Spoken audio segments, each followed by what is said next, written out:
9 months in, I get fired.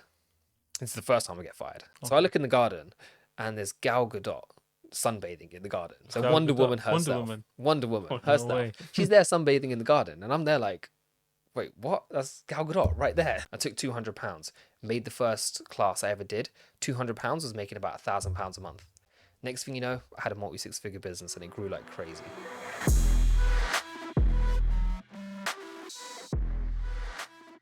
Welcome back to Cashflow Convos, where we discuss success and motivation. Before we start today, we are joined by a 2023 Apprentice candidate, all the way from the boardroom, Sohail Chowdhary. Thank you very much for having me. It's a pleasure to be here. How you doing, bro? Thank I'm you for coming doing on, good. bro. Doing good at the moment. So yeah, excited to do this. Excited to talk a little bit about the show and about me and everything that's going on. Before we start, we got to ask you, how is it like being in the boardroom with Lord Sugar? Do you know what? That's always an interesting. Everyone always asks that one as well, right? But don't get me wrong, there is pressure when you're inside of it, but at the same time, it's just normal people in front of you. You know, you watch it on TV, they may look big and scary, but at the end of the day, they are just people. So there is the pressure a little bit, but otherwise it's not too bad. Oh, fair. So, Apprentice, the show on TV, is shot in Canary Wharf. Where's actually Apprentice shot? Canary Wharf is what you see on TV. I'm not sure if I'm allowed to say like exactly where it is, but yeah, I mean, you can probably gather whether it is or not based on my answer. What's Lord Sugar like in person?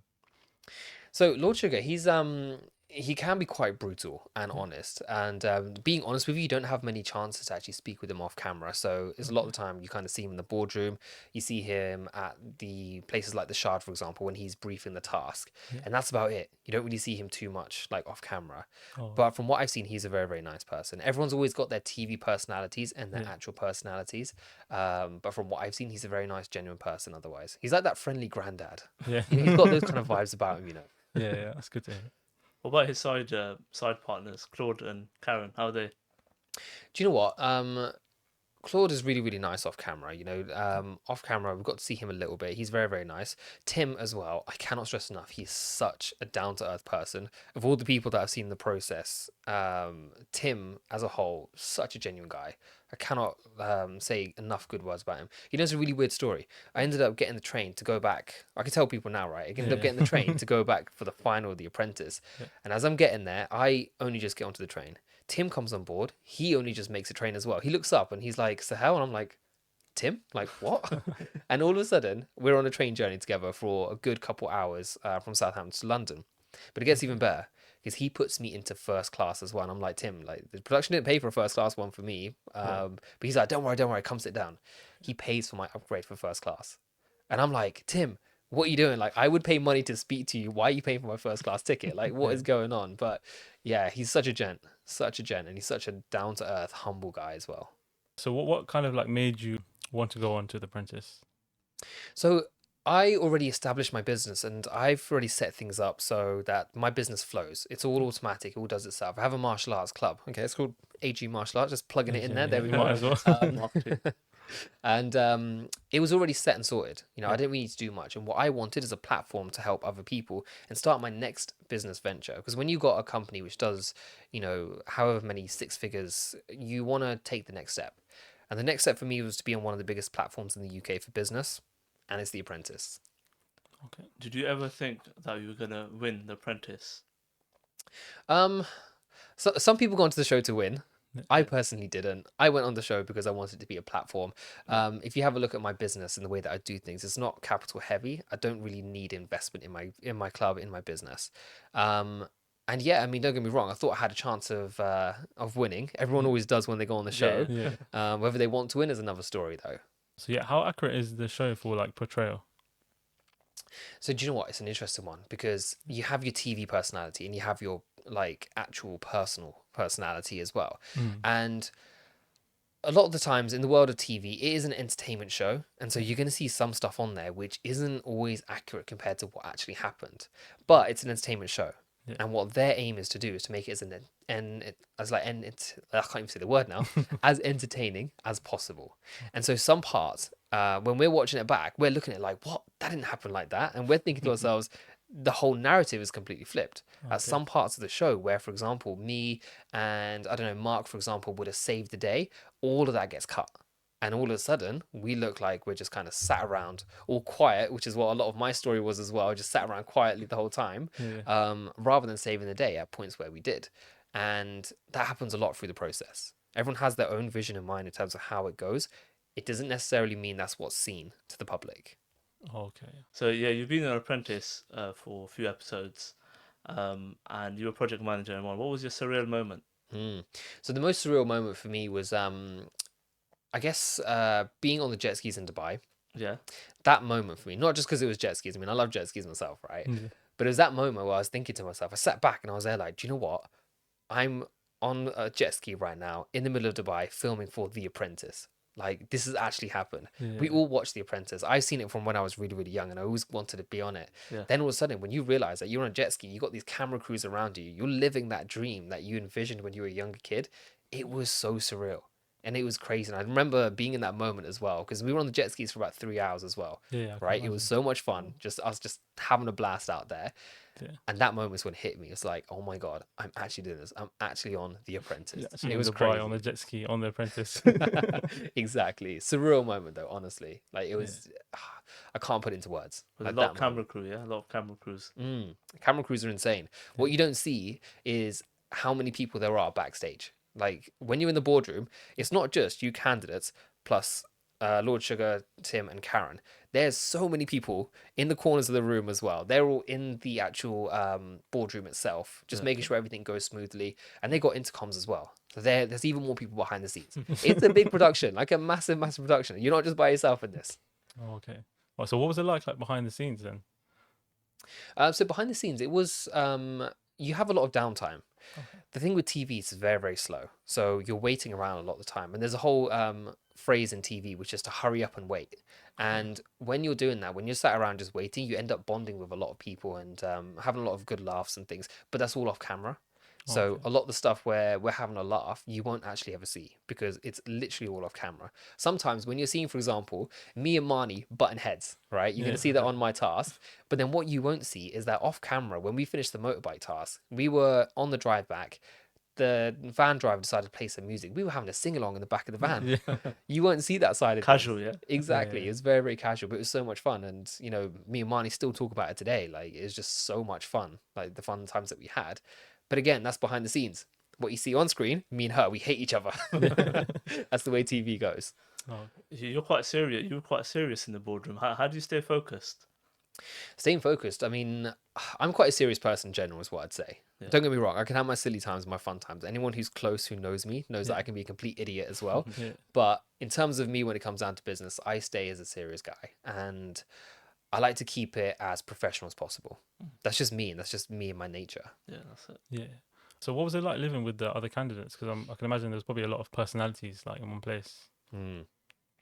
So living with the other candidates was interesting because you have a lot of... So in this process, the way it works is you've got 18 people who are all alphas in their own right. And when you take 18 alpha males, put them into a room, and all of a sudden one person has to take charge, Yeah. everyone wants to take charge. That's how they create entertainment. It's like That's the Big Brother house, isn't it? yeah. But this is how they create entertainment, right? Because you've got all these characters who want to be in charge of things. And, on task and things, that really shone through. In the house as well, most of us got along really, really well. There wasn't too many fights, no dramas, nothing like that. No romances, in case that's one of the questions coming up later as well. Nah, don't worry. But no, being in the house was incredible. It was such a big house as well. It was insanely big. And like being realistic with you, we didn't get to spend as much time in the house just sat back and relaxing as you might think, because you're always on task and you're always having it in the back of your mind, like you want to be ready for the next task. How are you going to survive the boardroom? What are you going to be saying? Or you just come back from a task, you're thinking, right, if I do get called into the boardroom, how am I going to defend myself? That's what's going on in your mind 24/7. Could you practice? Have we got notes or what have we got? You're not allowed no notebooks, No phones. no phones, no laptops, no TVs, no clocks, no watches, nothing like that. We were allowed to bring in one luxury item. Some people brought in iPods that had the time on there. If you didn't have that, the only way to tell the time was by going to the oven clock in the kitchen. That was way. it. But thank God I had an iPod so I could tell the time here and there. Oh, okay. So you're not even not watches as well. No watches, nothing like that. The concept of time is erased in the apprentice world. So that's erased as well. When you're using the phone, so when you have a phone and you're talking to the other team, you're allowed to bring it out. You get to use it for like a minute or two, and then you've got production telling you have to cut the call, straight back into the bag. That's it. That's the only time you ever see a phone throughout the process. Okay, so what was your routine like? So then how did you like what time did you wake up and stuff like that for the tasks? Well, we don't know because there weren't any clocks. But oftentimes, so we were living with a house team, and they would tell us to go to bed, Yeah. and they would tell us to go to bed, so we had 8 hours of sleep. So one time, I'm pretty sure it was about 6 p.m. and it was sunny outside, right? It's middle of summer, and they said to us, "Go to bed." We're like, "What? The sun outside. It's 6 o'clock. What?" They were like, "If you want 8 hours of sleep, go to bed." And we were like, okay, so we're up for an early start. Yeah. And next thing you know, it was the Bao Bonds one, and we had to go to the Oh. kitchens, and it was like, I think it was about 2:30 in the morning. No way. It was a very, very early start. But most of the time, you don't know when you're going to wake up. You don't know. You yeah. literally just get told you're going to be up, and then Yeah. that's it. You get told when to go to sleep, and the next thing you know, you have camera crew busting through the door. No way. So, well, what about like in terms of leaving the house? Were you allowed to leave the house or for anything or? Nope. So it's a gated entrance as well. So you're confined to the house. You aren't allowed to go on walks. If you went on walks, you had to go as a whole group to keep the whole process fair, which I understand. Yeah. We had a phone call a week. That was about it. Otherwise, we're all confined in that house. There's no, I want to say freedom, but then again, you sign up to it. Like they do prepare you well beforehand. You are given all of the like disclaimers beforehand, pretty much. Okay. So you've been an apprentice. Let's take it back. So what's your background like in education? So, well, actually, I like to ask other people. What do you think my education is like? Do you reckon I went to a private school or state school? It looks like Yeah, you've studied Yeah, I think maybe private maybe. university, Mm. maybe. So a lot of people think private school, but I was actually state school. Like one of the State worst ones in Southampton as well. Like it wasn't from a privileged background or anything like that. I came from a council house, and so that was me. I did go to university, the first in my family, and then eventually I went into accounting. I started up at a company called PwC, and that was supposed to be my savior from life. So I was like, do you know what? I've landed an amazing job at the top accounts company in the UK. I started to roll with it. 9 months in, I get fired. This is the first time I get fired. No. And yeah, basically I failed one of the exams, and they were like, do you know what? We've got to let you go. They gave me 4 weeks, and I was like, fine. But that was 4 weeks for me to start my business. I took £200, made the first class I ever did. £200 was making about £1,000 a month. Now, you don't need to be an accountant to know what to do next, right? You put in more money, you make more money back out of it. Next thing you know, I had a multi-six-figure business, and it grew like crazy. No, so you start with £200. The business started with £200.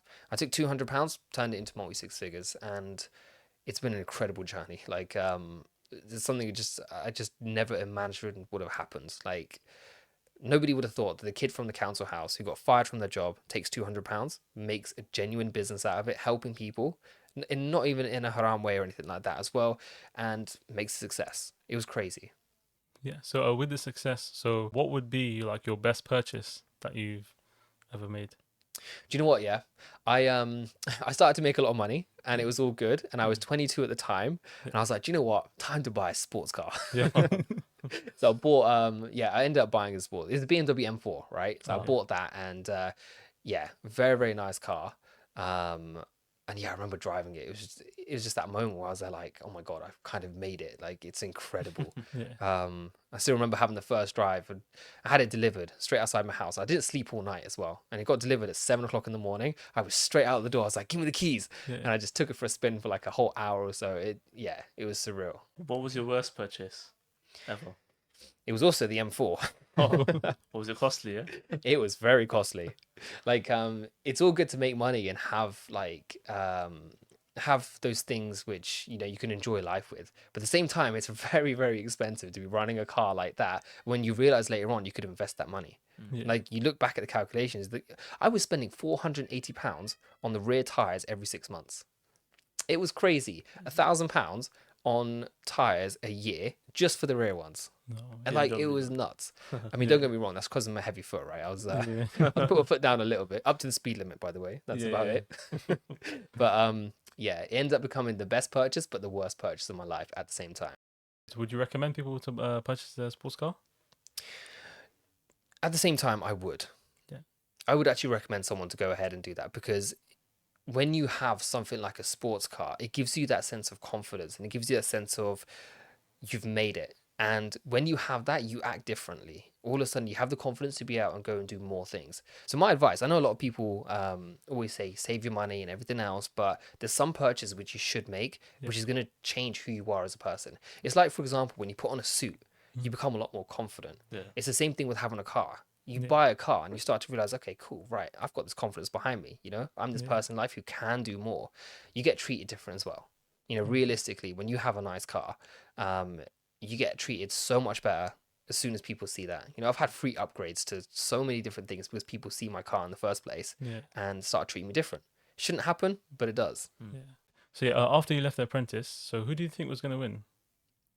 Ooh, okay. See, after I left The Apprentice, I'm not gonna lie to you, I thought Danny was gonna win.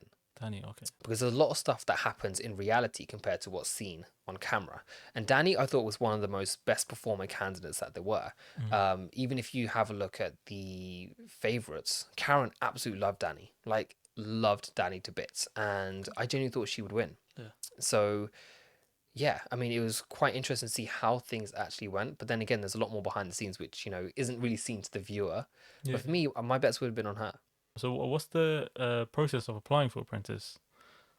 So I can't delve into the details of can't, what okay. actually happens, but what I will say is that anyone who is thinking of applying or even wants to know what the process is like, go apply for it, because it's one of those very surreal experiences. You get thrown into the audition rooms and without spoiling too much, you get put in these really weird situations and circumstances. Okay. It gets you to really think on the spot. So even if you don't want to go on the show, go apply for it, just because it's a little bit of fun and it will push you outside your comfort zone. Okay, so is it similar to like normal like work interviews, or is it a bit like different? Or Oh, it's completely different. different? When it comes to work interviews, Yeah. yeah, like without spoiling, I can't spoil too much Okay, at all. yeah, that's fine. But like, yeah, it's not the same as any work interview you'll ever go for. And even part of the audition before you actually go onto the show is you have to run a small task. And again, you end up having you like running the scenario of running a task and then choosing who gets fired and all that sort of stuff. It's genuinely good fun. Yeah. So just go just for the vibes if you are thinking about Yeah. applying. Who interviewed you? Was asking it you Lord to apply. Sugar? No, it wasn't Lord Sugar. Although there were rumors going around that he was actually there watching backstage in terms of who gets selected for the final. So, they shorten everyone down. And then there are rumors that he's watching. I don't know how true that is. How many people were there like when you were getting interviewed and doing the tasks? So I'm not 100% sure, but I know there's tens of thousands of people that apply in the first place. But everyone gets whittled down. So I didn't know this. But I was just kind of going through the stages one by one by one. And people were just slowly starting to drop out. And I just got towards the end and then that was it. So it just kind of happened for me. Oh, okay. Decent. But then that said, it wasn't my first time applying.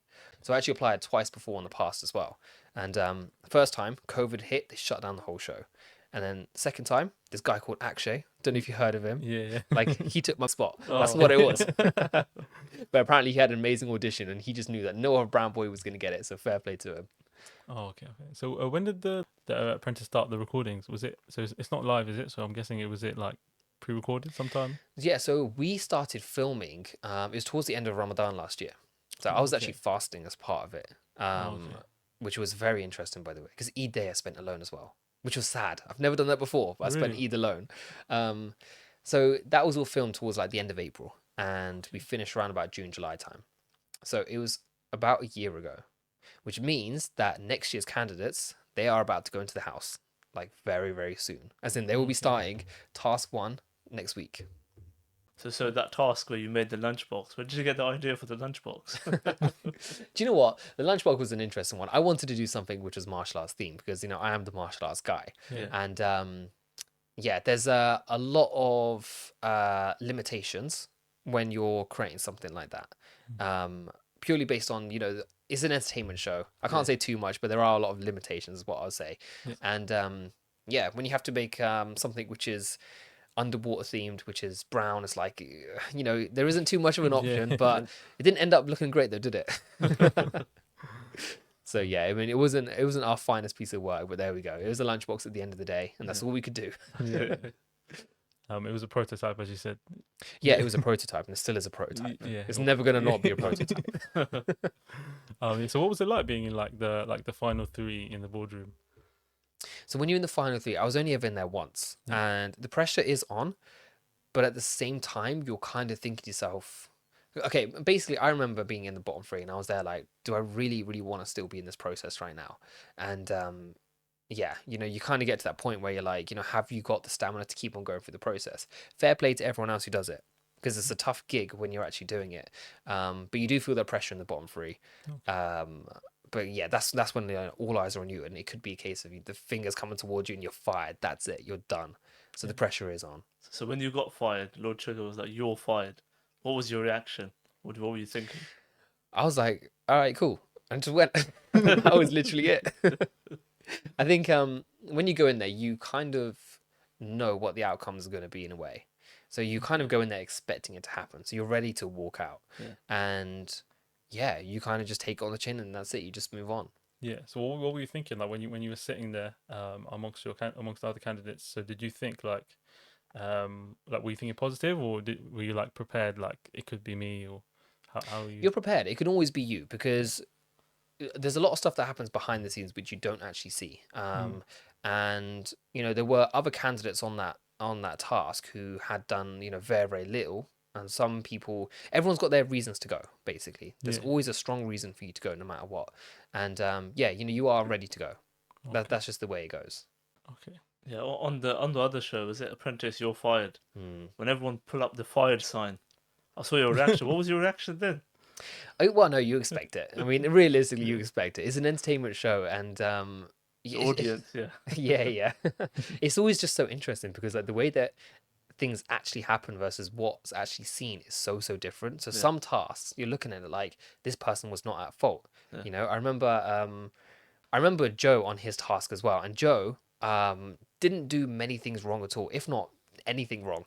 But the way that the edits are done is that it makes it look like, right, this is why Joe should get fired. And again, you kind of expect it. And so all of a sudden, when it's the you were hired, you were fired part, you're expecting them to say you're fired because that's the story of the show. You're storylined into becoming fired, if that makes sense. Okay. Okay. So in terms of all the candidates, who's like the best person that you enjoyed working with? So a lot of the guys I enjoyed working with, I have to say Joe, we got along really, really well. Me and Simba got along really well in the house, but we never had any tasks together except for the final task. And otherwise, me and Joe worked together a fair few times, and I love working with him. So we actually got along really, really well. And I remember in Antigua as well, we just had a laugh, and we butted heads for a little bit in the very, very start on the negotiation thing. But then afterwards, we became such good friends. And even this guitar over here, that's his. So he gifted me that as soon as he came out of the process. Nice. Yeah, fun fact for you. Yeah. So are you still in contact with like a lot of the other candidates? Yeah, I'm in touch with most of the candidates. We all do stay as good friends. And don't get me wrong, there are, disputes, disagreements, because you're chucked into that environment where it's designed for chaos. But for the majority of the candidates, I stay in touch with them, and they're genuinely good people as well. What you don't see is that a lot of us are business people. We're on the same It's good to wavelength. network, isn't it?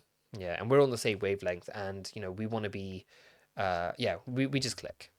So when you got fired, you were sitting in the cab.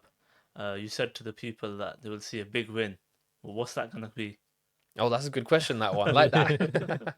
So my martial arts club, we're taking it across the whole nation. So I've got franchises in Hampshire at the moment. So I franchised out my business, and we're taking it across the UK. So it's a scalable system. So we can take it to Birmingham, to Dudley, to wherever, to Going Manchester. to the major cities now, yeah.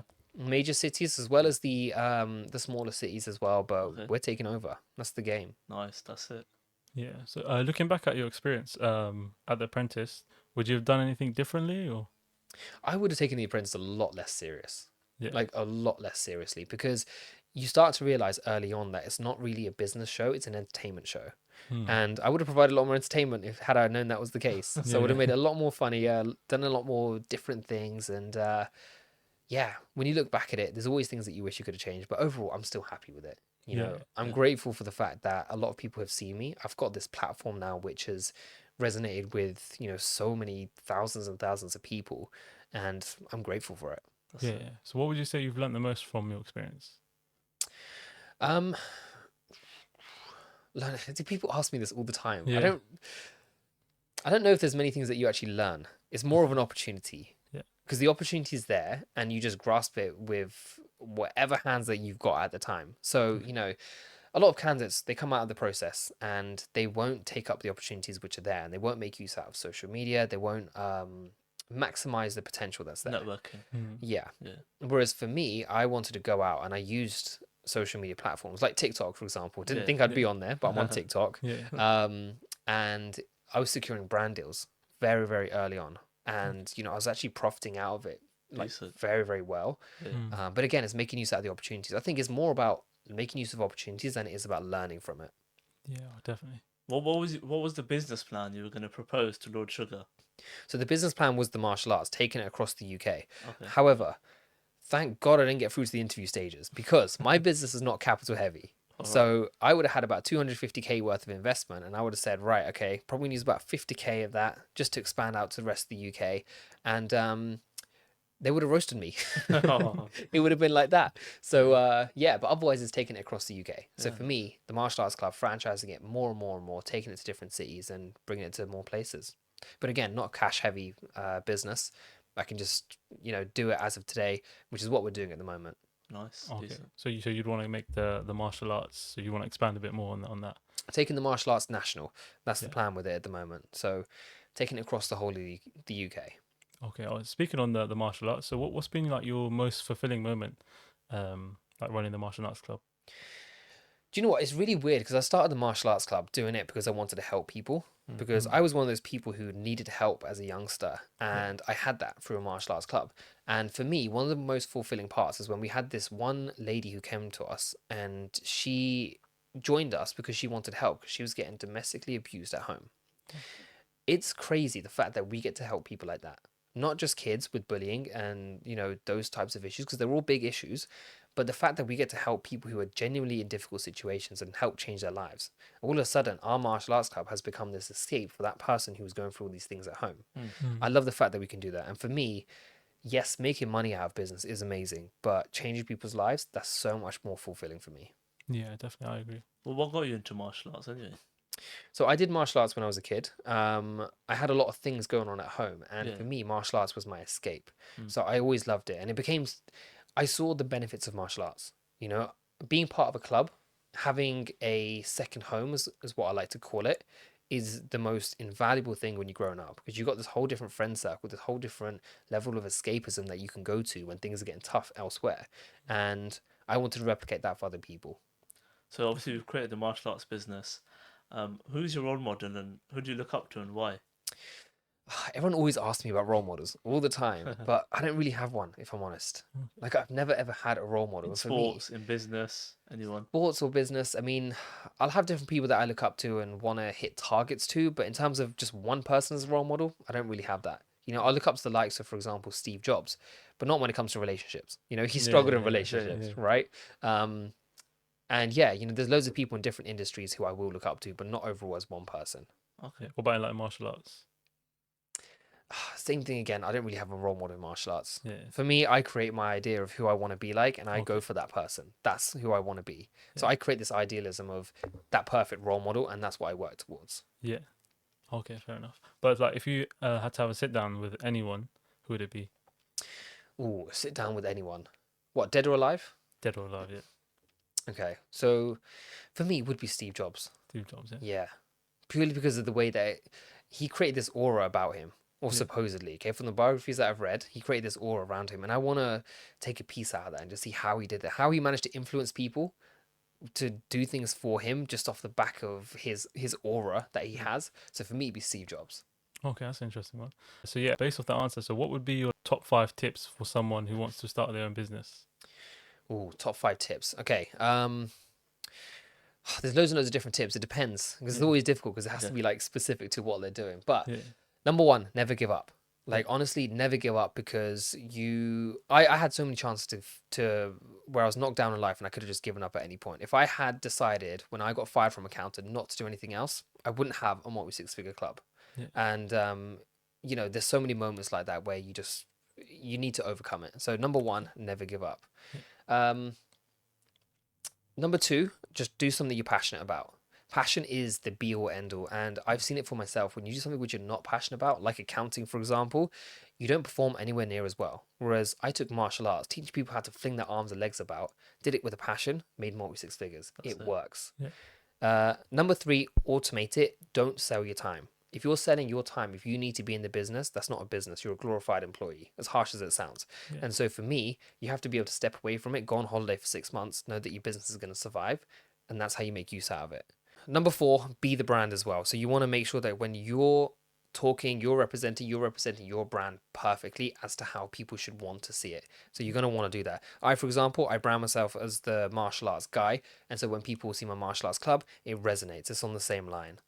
And number five is the marketing. Do what you can to get yourself out there in different ways. TV marketing is dead. Social media is crazy, so make use out of it. I built my business purely off of Facebook adverts. £200 Facebook adverts. I look back at it in about a year's time and I'd spent something like £20,000 in adverts, but it made me so much more money in the long run. So marketing, don't have a look at the traditional ways. Do something different. Innovate. So you've got a 6-figure business. What sacrifice have you made for your business? Time. Time, yeah? A lot of time. In the very beginning, I remember I ended up skipping out on a lot of just time with family, a lot of time with just people in general, and a lot of friends, and To focus on the business, yeah? yeah, to focus on the business. But do you know what? If I could go back, I probably would change that. I probably would change that just because I'd rather have had more quality time compared to money. Money can only ever get you so far. Yes, you can make a multi-6-figure business. Time, you can't get that back. You can't, yeah. Yeah. So yeah, that was the sacrifice I made. It was time with other people. Okay. So yeah, obviously going on to national television, all the reviews you get might not be positive. So obviously you might get some negativity. So how would you in turn deal with the negativity? When you're a brown person on TV, you got to expect it. You got to expect all the hate, all the comments. I got racism comments as well, right? really? This all happened to me, and it's expected though. Yeah. Like it's bound to happen. And I think you got to be thick-skinned enough just to be able to look at the hateful comments and be like, okay, cool, just brush it off. When you're on a show like The Apprentice as well, it attracts a lot of viewers, a lot of passionate viewers is what I'm going to add, okay? Because sometimes these people are so incredibly passionate. I was getting hate messages off the back of it. Like if I had done something or said something to someone on the show, so for example, with Marnie, we were butting heads a lot.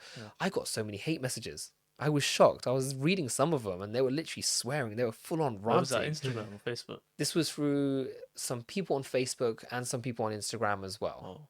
It was in the message request. So when I went to that, I saw them. I was like, what? Like people take it this seriously? Yeah. People were actually sending me hate messages because of my moments against Marnie, not realizing that we're actually really, really good friends. Like we talk loads. We had so many funny moments, so many funny conversations. You know, when Marnie was going through stuff on the show, because she got a lot of hate in the very beginning as well. I went to London to go see her for a little while, you know, and we were kind of there for each other. But people took it so passionately. They thought me and Marnie Take it hated each other. seriously, Yeah. And they were coming after me. And I was like, what's going on? Got all these haters out of nowhere, but there we go. So what would you say are your like best moments in business? Best moments in business, I think for me, is all the rewarding ones. You know, seeing those moments where the kids are smiling, happy, and engaged. And these are kids, by the way, who come into our classes just really, you know, either depressed or, you know, they need friends, you know, making those changes in people's lives. For me, that's the best thing. Like my best moments in business is that. I have had crazy moments as well, by the way. I had one moment where I just picked up the M4. So I'm quite young, picked up an M4, and I remember driving to this place to sell a franchise. So I'm driving my M4, I'm rocking up to this person's house. I sold a franchise to him for £5,000. Picked up £5,000. I drove back in the M4 as well. I was like, that's crazy. That is actually crazy. It was so much fun. But at the same time, money only gets you so far. You can have moments like that. It's more of a memory. But otherwise, when you're changing people's lives, those are the moments which matter most in business. So we've seen you on Apprentice. Are we going to see you in another show? Or is that it? Maybe so. Where do you go from here now? Next? You never know. You might see me in a few more TV shows. Who knows? Yeah, Who knows? okay. But yeah, there's a lot of shows that I may get involved with. But at the end of the day, I'm a business person. Yeah. And it's really interesting because I've gone down this route of social media and Yeah. becoming this You've got person. the fame now, innit? You've got the fame. Yeah, and that's odd. That's not me as a person. I'm a business person at heart. Yeah. Like anyone who knows me before the show will know me as the person who always focuses on business. I used to have people come to me all the time for me to help them in their businesses. Yeah. And now I'm on TikTok. Like I'm following trends. That's just me as a person. Like it's odd, but here we go. You know, What next? What are you gonna do next? TV show wise. A TV show or in general business? Well, business wise, I've got loads of opportunities. So the martial arts is booming at the moment, which is great. Social media has taken over. You know, you can actually earn money from social media. The amount of money I did not realize. It's insane how much money you can actually earn. Yeah. I've got another business coming out, a perfume business as well. Nice. And I've got properties as well, so that keeps me very, very busy. Yeah. But then for me, in terms of like the media side of things, who knows? You might see me on a couple TV shows. Although I want to do SAS Who Dares Wins. I don't know if you guys have seen that I haven't before. seen Okay, no, I haven't. Okay, maybe have a look at it later. Yeah, But it's a very interesting one. It's like an Who Dares army Wins. based one, which looks kind of cool. Is it But like I'm a celebrity. I would love to do that. I would love to do I'm I'm a Celebrity. get me out Yeah, of yeah. it. I would actually love to do that. So if anyone's watching that one, then yeah, take me up on that offer. Yeah. I think there's a new one coming out, isn't it? The one in South Africa. South Africa, yeah. Yeah, Yeah. I it's think got there's Amir one Khan coming in there as Is well, it isn't Amir it? Khan, yeah? Amir Khan, yeah. yeah. Pretty nice. Yeah, That'd he's be going to good. be in that as well. But no, I'd love to be on a show like that. That would be crazy. Yeah, well, that's on like assault course. Like, so the SAS one, is that like a assault course and stuff like that? Yeah, so I can't remember what it is. Like you go away for like 2 or 3 weeks, but you have to do all these intense challenges. You're living on barely any food, staying in these camps in the middle of nowhere. That'll be alright for now anyway, because we're fasting anyway. So. Yeah, exactly. Ramadan, it works, doesn't Perfect. it? Yeah. So, were there any like special moments in the house? You know what? It's really weird because one time, I woke up in the morning and we're in the Apprentice mansion. Okay, Yeah. huge place, but there's one next to us as well. So I Okay. look in the garden, and there's Gal Gadot sunbathing in the garden. So Gal Wonder Gadot, Woman Wonder herself. Woman. Wonder Woman Oh, no herself. way. She's there sunbathing in the garden, and I'm there like, wait, what? That's Gal Gadot right there. It was Yeah. crazy, and it was insane to see. But she was there. Her kids were running around as well. She was our neighbor during the Apprentice, which was insane. So did she live there, or was that just like one of her? So supposedly she was there because she was filming for a couple of different movies, and Oh, she was only there for a little while. But these houses, apparently, they just rent them out to all these celebrity people. Big And, mansions, yeah. Yeah, huge mansions, which was insane. So yeah, Gal Gadot was our neighbor. Crazy. Yeah. Decent. So, how do you motivate the youth today? Any tips? So I would always say to them, just put yourselves out there. Go to loads of different networking events. Put yourself out there. Literally just Google it. If I typed in networking Southampton, there's so many different events. Yeah. And when you surround yourself by the best of the best, you got people with similar mindsets, you're going to go so much more further. I remember when I was young, as soon as I upgraded my circle, I was being surrounded by these people who were millionaires. My mindset shifted. All of a sudden, I was on my work and I was ready to just work my ass off to get to where I needed to go. But honestly, I can't stress enough, it changes your mindset. It's all good having party friends, Yeah. okay? It's all good having those if you want to have a good time. But if you want to be good at business, you got to upgrade your circle. That's just the way it goes. Your network is your net worth. There you go, Exactly. guys. Network is your net worth. That's the last gem. But yeah, it was nice speaking to you. Thank you for coming on. Thank you. It's been a pleasure. It's been a pleasure. Thank you very much for having me. So guys, make sure you like, comment, subscribe. And don't forget to hit the notification bell. You don't want to miss out on any content on Cashflow Convos.